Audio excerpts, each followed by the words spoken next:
Pop Culture Pastor.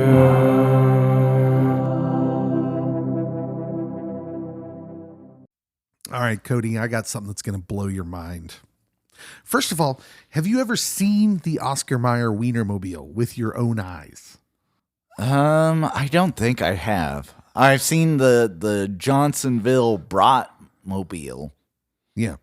Um, Okay, so you're already hitting on what's going to eventually be the subject of this talk. I've also seen the Goodyear blimp. That is off the subject of this talk. What I was going to be the subject of this conversation is that there are more food vehicles than just the Oscar Mayer Wienermobile, which was news to me. Oh no! So The Johnson Bratmobile? the Johnsonville Bratmobile You just made that up. came to Chanute. And you know how, like, the food trucks, when they're brand new to Chanute, there's like 2-hour long lines of waiting. Mm-hmm. They sold out of all the brats. They had to go to all the grocery stores and Walmart, and they sold out of all the brats. And then they had to go to like nearby towns and buy all the brats. Like Chanute went cray-cray with the Johnsonville brats. I'm a little something about me. Brats are overrated. So I like cheddar wurst or Yeah. the cheddar bratwurst better than just the plain ones. Plain's okay. Like, if I had to choose between it and a hot dog, like taste-wise, I'll choose it. But money-wise, I'll choose the hot dog because I could eat a whole pack for the cost of like just a couple of brats. Honestly, I feel brats are too big. The hot dogs are too small. Somewhere in the middle is the perfect spot. Yeah. But that's too much. It's too much mystery meat. Too much. I can't handle it. But at any rate, the Oscar Mayer Wienermobile is the only one I knew existed up until this point that I saw this article. And I remember seeing the Oscar Mayer Wienermobile, and it looks like you would expect. And they give out little toys. What? Yeah. They had little whistles that actually were little cars too. They were little tiny Oscar Mayer Wienermobiles that you could also whistle through the hot dog. And okay. So yeah, they gave away to all the children. And that concept came out in 1936. They designed a vehicle that could drive around the Chicago area handing out hot dogs. And then eventually, they kind of went on tour across the country, and that's where I saw it. I saw it either in Lawrence or Topeka. I don't remember where. They have not come to Chanute yet. Shocking. I know. They do have a training place, Hot Dog High, where you can train to be an Oscar Mayer Wienermobile pilot. Why have I not done this with my life? I've lived a lie. Hot Dog High in Madison, Wisconsin. Why hasn't that turned into a movie of some sort? I'm thinking Keenan and Kel. That should have been them, right? After Good Burger. Oh, would have been too perfect. Okay, so we're talking about the food vehicles, a la the Oscar Mayer Wienermobile. Yes. Which has a special place in my heart. I still had the toy for my whole childhood until my mom, sold all my toys or gave them away. I don't know what she did with them. But she definitely did something with them. She claims she gave them all to me, but I don't remember that. Goodbye, Dave's childhood. She probably did give them to me, and I just threw them out in a move. When I moved, side note, when I was younger and I moved, college age, I pretty much just threw most everything out, kept the clothes, put them in trash bags, and moved to my next destination. Isn't that how everyone moved, or did you actually keep stuff? If it was good, I kept it. Because I'm like, that saves me from having to buy all new. And so then I could save up for more foolish adventures, such as a video game console. Yeah, well, see, if I had a video game console, I didn't throw that away. TV, video game console, clothes. But I mean, like, I saved the Bed. dresser, the bed, Yeah. the table and chairs just because I didn't want to have to buy new, so then I could buy a new video game console. I'm pretty sure all the things I acquired as a child in my young adult years, I don't know, probably get thrown out, which is sad because I had a Millennium Falcon. You don't anymore. No, I don't. Although I don't remember throwing that away. I don't think I would have thrown that away. It was probably broken though. Because man, let me tell you something. I played with my toys. We're way off topic. Anyways. This has nothing to do with food trucks. The Planters Nutmobile. Did you know there's a Nutmobile? I did, because I've seen it on Twitter. Much like the Wienermobile, the shape of a peanut shell lends itself to the bus design. It's nearly an identical in size to the Wienermobile. The Planters Nutmobile debuted in 1935, manned by peanutters. Why are you laughing? Do they get to wear monocles? No, they actually drive Mr. Peanut around the country. Only Mr. Peanut gets to wear the monocle. Yeah, apparently, but that's a little the thing. stingy. The Planters Nutmobile is a real thing, and they actually had someone dress up as Mr. Peanut or Mr. Planter or whatever his name is. And yeah, he does wear a monocle. Do we know why he wears a monocle? Because peanuts are fancy food. Are monocles fancy? They are the fanciest of fancy things you can have in this life, I'm Dave. not sure if I ever understood what the monocle was for. Like, practically, when people actually needed them. Is it for like when you couldn't read? Were they like the 18th century version of reading glasses? Is that what a monocle is? I assume so. And why just one eye? Why not just make the glasses? Because it's stylish. I mean, nowadays the monocle says, "I want to punch you in the face." That's pretty much what it says now, right? Nobody wears a monocle. People immediately think you are unapproachable if you wear a monocle. I want to wear a monocle everywhere I go. I need that to happen. I don't even know where you would get a monocle. Let's go talk to the eye doctor. People. I do need to go to the eye doctor soon anyway, and so I'll bring it up. The Hershey's Kissmobile Cruiser. This looks like 3 Hershey Kisses on a flatbed trailer with wheels. Okay, that seems made up. No. 2020 is the year they chose to retire the whimsical Kissmobile. Didn't we lose enough in 2020? Oh. No Kissmobile. Well, maybe again. they'll make a Hershey's Kiss and Hug mobile where you'll get both kisses and hugs. Listen to this. A spokesman for the company, for the Hershey company, said this: "We made this decision out of safety for our employees and the public. It has become increasingly difficult to safely maintain the Kissmobiles due to their aging condition and the increasing difficulty in sourcing suitable replacement part for these custom vehicles." I think with the Kissmobile, you could do like a SUV. Well, that's what's weird about that. It's like, okay, so yeah, you retire the old custom car. Why don't you just make a new one, bro? Yeah, and you don't need it to be 26 foot long. Kisses are small. I mean, let's just talk about the real problem, that your candy is named Kisses.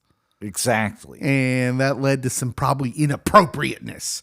Let the pastors tell you what the problem with the Hershey Kissmobile. Greet one another with a holy kiss. A holy kiss. I'm betting it wasn't holy kisses. They were probably kisses of chocolate, and chocolate is of the devil. Kisses of betrayal.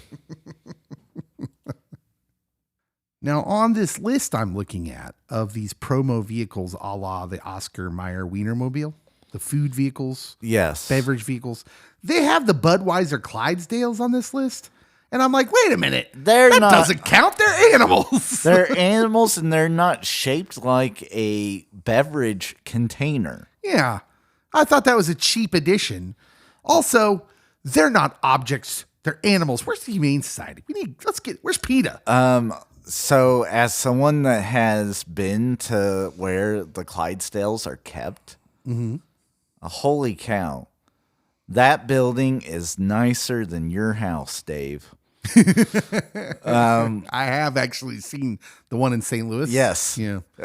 Climate controlled. Those horses are living a much better life than the workers that are working in the distillery. That is quite the operation they have there, by the way. It is. That was much bigger than I expected it to be, and I don't know why I didn't expect it to be big, because I know people how much people like their adult beverages. But wow, quite the operation. That was way back when, in my younger days. Ditto.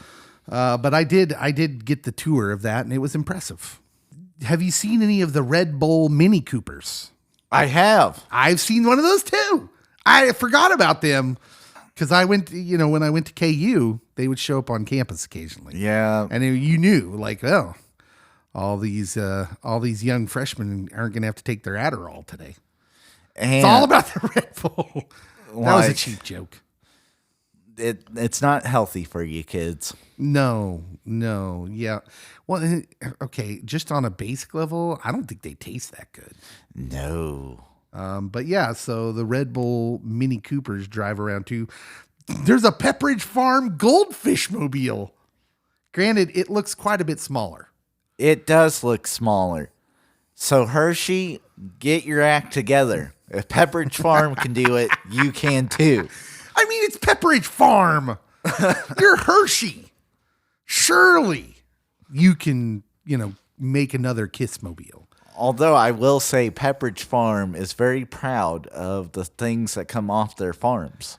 Of course they are. They're Pepperidge Farms. Just that name sounds so pretentious. Like for a snack, like goldfish too. But it used to come in the little bags with the fold up. Yeah. You folded it up. That seemed pretentious.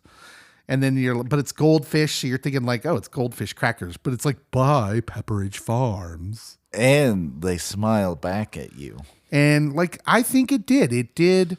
The people that eat goldfish act like they're above Cheez-Its. And I just don't like that. And don't even get me started on cheese nips. / Cheez-Its. If you get the white cheddar ones, there's nothing that compares. Okay, did you know there's a Liquid Death energy drink? Are you aware of this? I feel like all energy drinks are liquid death, so you're going to have to elaborate on so that. it's not just energy, but apparently it's hydrating. So Liquid Death brand goes hard on its whole murder your thirst shtick. Oh. And it's called Liquid Death, which why would you drink that? I wouldn't drink anything called that. It could be the best hydrating drink in the world, and I wouldn't drink something called Liquid Death. Anyways, they have a thirst hearse. Nice. And they distribute samples from like a real coffin that they've converted into a cooler.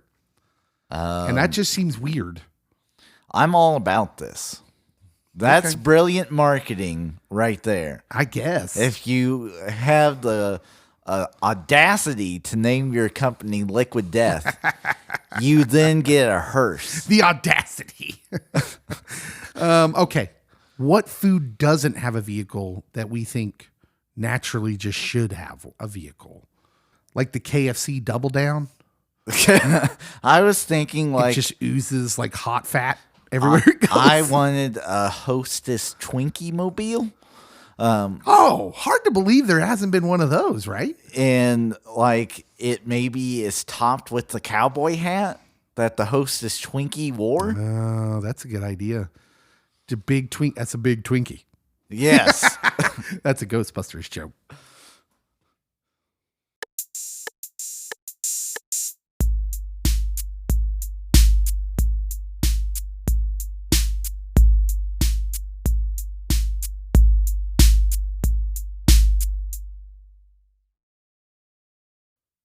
So, Danielle, I didn't grow up going to church, so I still don't always understand church culture, but I want to make sure I have something right here. Sure.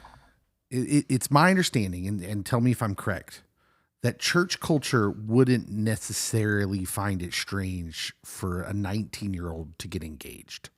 Oh, no. Yeah. Yeah. Like church people would find it actually kind of normal for younger people to get engaged than the secular world. Right. But Yeah. like when I was a teenager, they like we were taught by our parents and by our youth leaders, like you should. I called it dating. A lot of people call it courting, right? Dating, I whatever. still call it dating, but like it was you should not date someone unless you would consider marrying them. Yeah. Like the entire purpose of dating is to get married, and so naturally then the result of that is going to be young people getting married. Yeah. Yeah. Well, okay, so I'm utterly fascinated sometimes by when something happens out in, the cultural world. Yeah. That unites like super liberal people and conservative church people. Okay. Like when they end up on the same side. Sure. Because something happened in the last couple days. Okay. And I thought it was just really fascinating to look at people's reactions to it. Okay. And so what I'm talking about is, are you familiar with who Millie Bobby Brown is? Yes. 11. Yeah, she's 11 on Stranger Things. Or Sherlock Holmes's Enola Holmes. Yes. Sherlock's little sister. So she's really interesting as a person anyways, because child actors usually are, just because they've had to grow up in the limelight. We've watched them grow up. Yeah. If you have watched the stuff they're in. And Stranger Things is just a huge phenomenon anyways. Yeah. Like it's like the most watched thing on Netflix. So she's like really, really in the public eye. And like a lot of those kids, there's always been like this sort of critique about her that where are her parents at? She's growing up too fast. Like, we can't possibly know what that context is like unless you grew up as a child star with people all around you. Unless you're like Drew Barrymore. Yeah. Right. But we critique it anyways. But something really interesting happened because a couple days ago, she was in the headlines and a lot of people began to critique her again. And the people who were defending her were like, I thought it was interesting, ultra liberal people. And then it was like conservative church people looking around like, yeah, I don't see a problem. Okay, so what? So they were kind of on the same side. So here's what happened. Tuesday morning, Millie Bobby Brown seemingly announced her engagement to Jake Bon Jovi. Yes, he's the son of John Bon Jovi. Okay. So it's celebrity royalty. But she is 19. He is 20. They've been dating since 2021, so 2 years. Okay. And they just got engaged. Okay, cool. Right. So church folks are just like, and what's the problem? Yeah. But shockingly, lots of people have a problem. She's only 19, and I'm just like, well, yeah, because our modern societal culture has said most people don't get married till over 25 now or something. Is that what the statistics are? So it's really interesting, and I kind of want to talk about this because I find it fascinating. Yeah. So Millie Bobby Brown announced her engagement to John Bon Jovi's son, which I'm gonna keep saying because that's amazing. I love that his name is Jake. Jake Bon Jovi. That it's a J name. If he would have named his kid like Benjamin, that wouldn't have the same. It wouldn't have the same ring to it, like Benjamin Bon Jovi. He'd go by Ben Bon Jovi. Ben Bon Jovi. I didn't know this, but apparently that's his real name, but spelled differently. Wait, what? Huh? Jake Bon Jovi. It's spelled Bongiovi, all one word. Looks like Italian. Huh. So John Bon Jovi clearly just made it 2 words and made it cooler.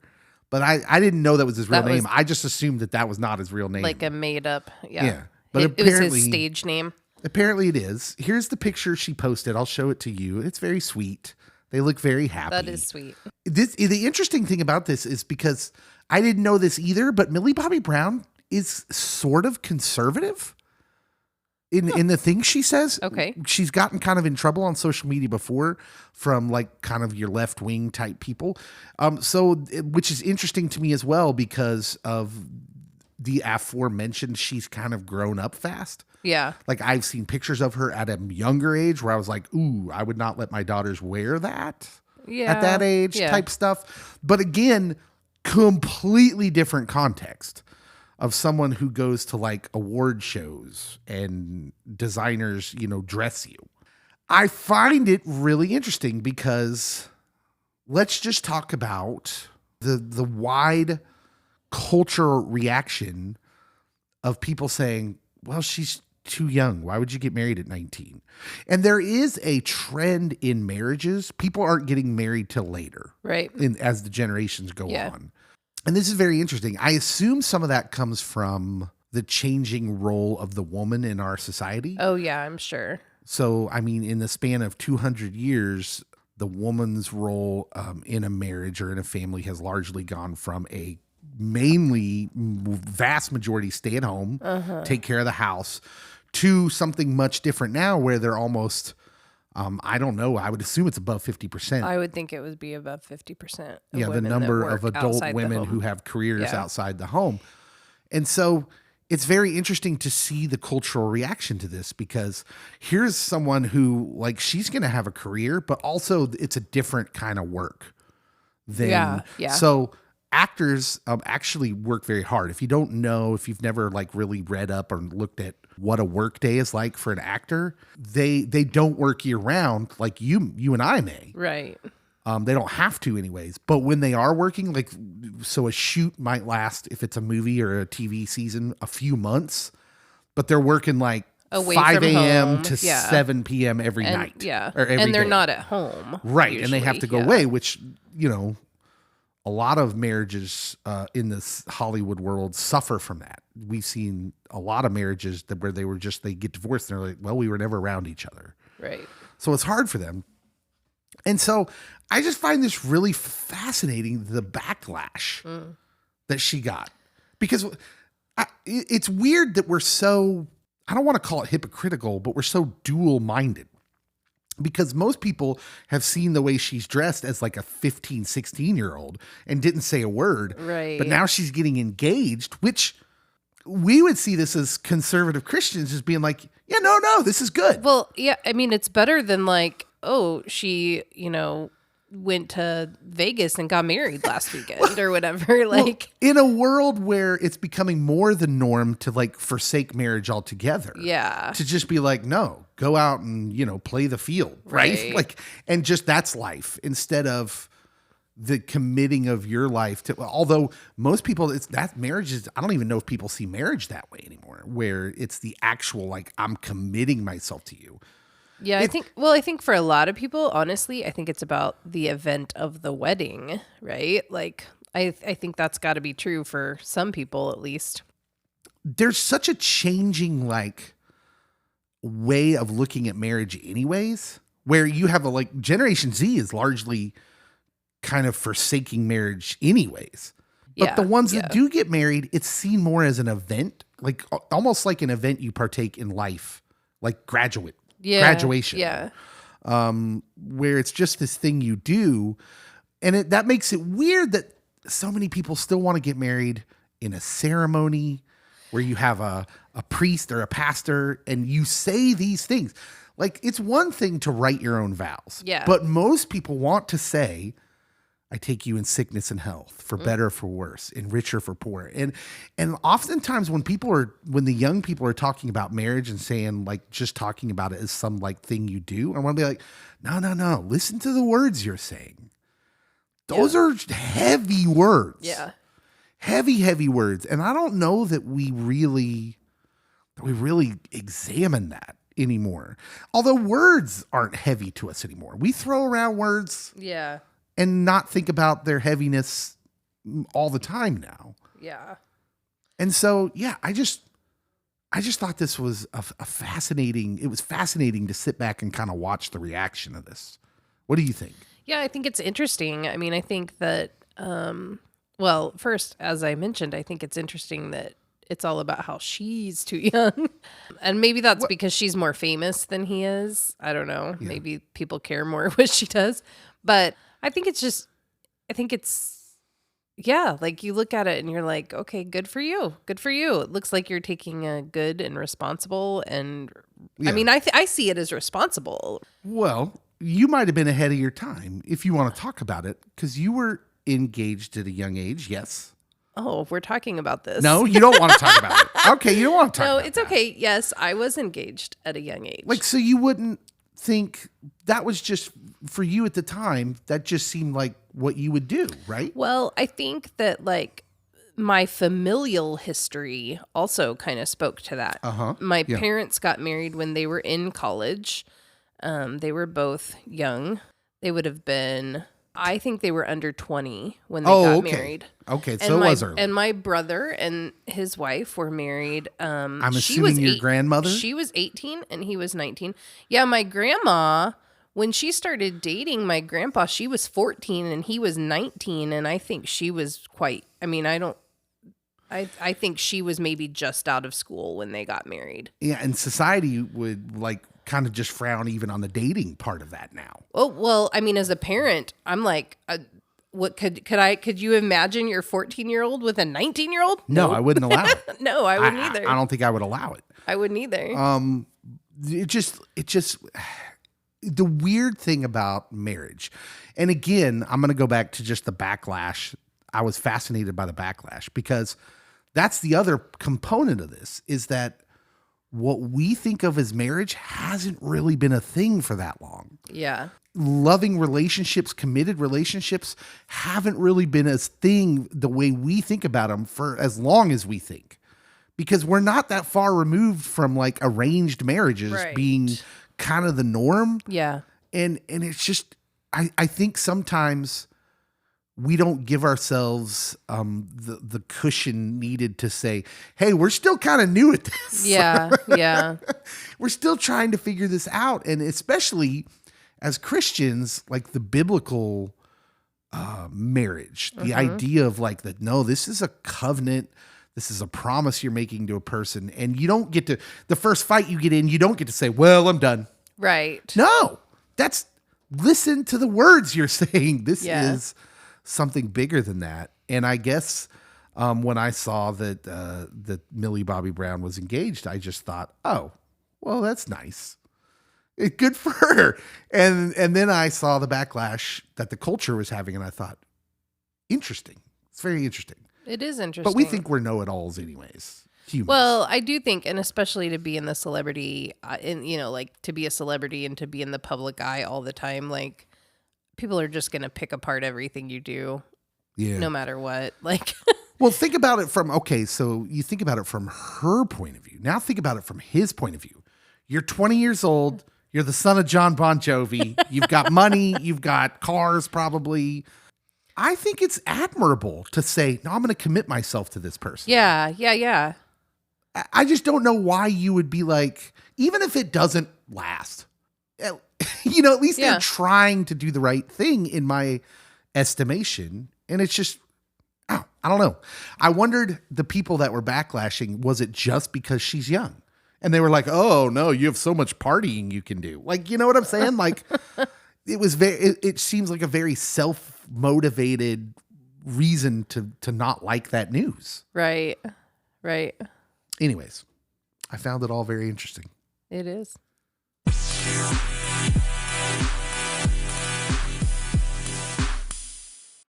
All right. I don't know if this is a good thing, but I had a deacon come up to me, and he's listening. Mm-hmm. And he said he likes it when you play those 80s covers. Oh, yeah. Cool. Yeah.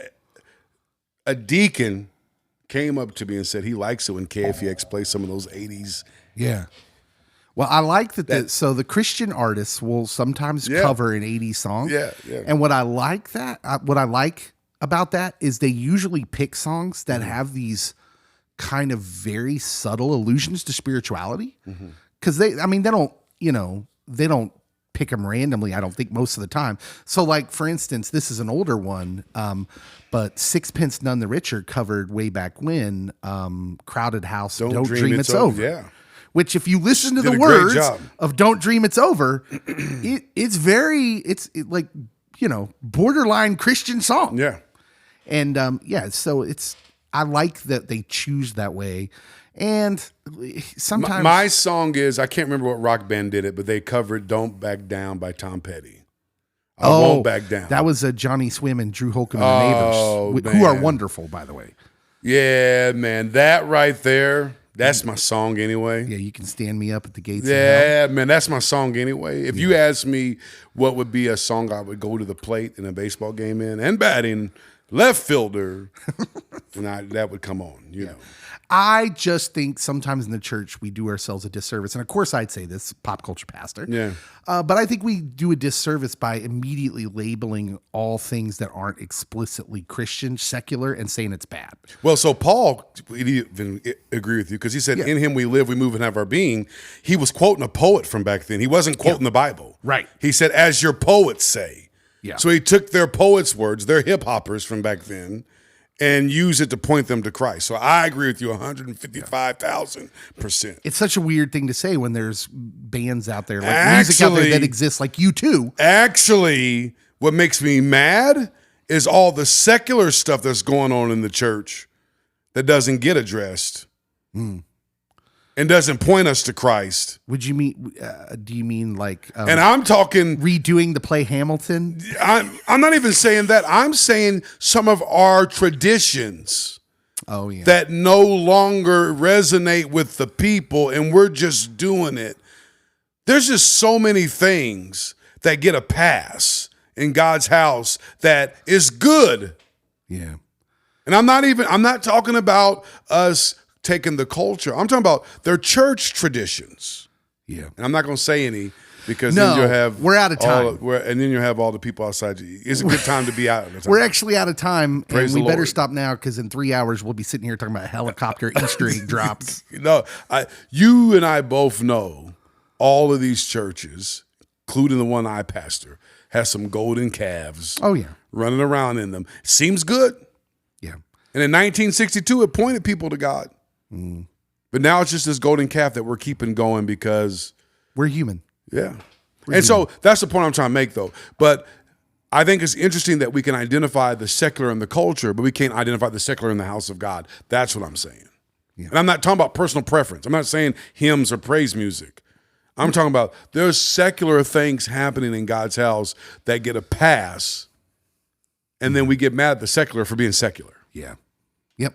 Hey, we're out of time. If you've listened to the show from beginning to end, there's no such thing as out of time. Time is a construct, much like the alphabet. If you listen to the whole show today, you're welcome for the ADD. Because that's what. Listen, this is what happens when DJ and I have conversations. It's just all over the place. From now on, when I'm on the pop culture pastor, I want to be referred to as Play-Doh. Play-Doh. Got it. Play-Doh. Done. DJ Play-Doh. That was Ice Cube's name on Boys in the Hood, by the way, pop culture pastor. All right, I'll stop. He's Doughboy. Doughboy, right? Yeah. Okay. Should Jesus delay his coming, we'll still be talking. And please come back, Jesus. Please. Please. But if he doesn't, we'll be back here tomorrow at noon. Maranatha. Yeah. We'll be back here at noon. God willing, you will be as well. Still thinking about what were they talking about. We'll see you tomorrow. Maybe you should be praying Cody comes back. Cody is our balance.